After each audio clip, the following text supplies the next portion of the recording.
Уважаеми колеги, неуважаеми водещ заседанието, искам да напомня, че тъй като Вие извършихте недопустим акт на физическа агресия и насилие в тази зала, Не е прието. поведение, с което обаче очевидно се гордеете, оправдавате с лъжливия аргумент, че някой е засегнал член на семейството ви. Аз изразявам своята форма на протест, тъй като това е недопустимо поведение не само за народен представител, за човек, представляващ тази институция.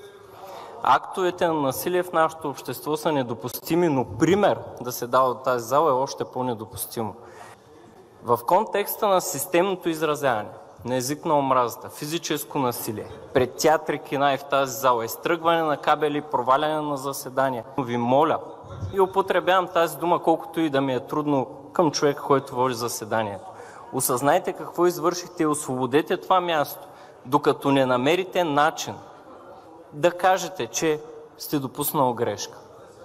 В този смисъл очаквам вашата реакция.